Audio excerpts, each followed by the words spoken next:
వన మహోత్సవంలో భాగంగా శుక్రవారం మానకొండూరు మండల కేంద్రంలోని ట్యాంక్ బండ్ చెరువు గట్టు మండల పరిషత్ కార్యాలయ ప్రాంగణంలో జిల్లా ఎమ్మెల్యే డాక్టర్ కవ్వంపల్లి సత్యనారాయణ, అదనపు కలెక్టర్ అశ్విని తానాజీ ఒక్కడేతో కలిసి మొక్కలు నాటి నీరు పోశారు.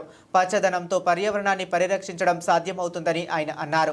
ఈ కార్యక్రమంలో జిల్లా గ్రామీణ అభివృద్ధి సంస్థ ప్రాజెక్ట్ డైరెక్టర్ శ్రీధర్, అటవీశాఖ రేంజర్ బుర్రాలత, మండల పరిషత్ అభివృద్ధి అధికారి వరలక్ష్మి, ఎంపీఓ శ్రీధర్, తహసీల్దార్ టి సమ్మయ్య, రివ్యూ ఇన్స్పెక్టర్ ప్రీతి, మానకొంటూరు మండల కాంగ్రెస్ పార్టీ అధ్యక్షుడు నందగిరి రవీంద్రాచారి, వ్యవసాయ మార్కెటింగ్ కమిటీ చైర్మన్ మర్రి ఓదేలు యాదవ్, వైస్ చైర్మన్ రాముడి తిరుమలరెడ్డి, పార్టీ నాయకులు తాళ్లపల్లి సంపత్ గౌడ్, మదసాని శ్రీనివాసరెడ్డి, బావ శ్రీనివాసరెడ్డి, తాడేపల్లి నరేష్, బండి మల్లేశం, రెమిడి తిరుపతి, కొండా సురేష్, ఇర్ఫాన్ తదితరులు పాల్గొన్నారు. కాలుష్య నివారణ అయితే కేవలం మొక్కల ద్వారానే అయితే కాబట్టి నేను అందరికీ కూడా విజ్ఞప్తి చేస్తా ఉన్నా. ఇక్కడికి వచ్చినటువంటి నాయకులకు కానీ అధికారులకు కానీ అదేవిధంగా ప్రజలకు కూడా ప్రతి ఒక్కరూ విధిగా మొక్కలను పెంచండి.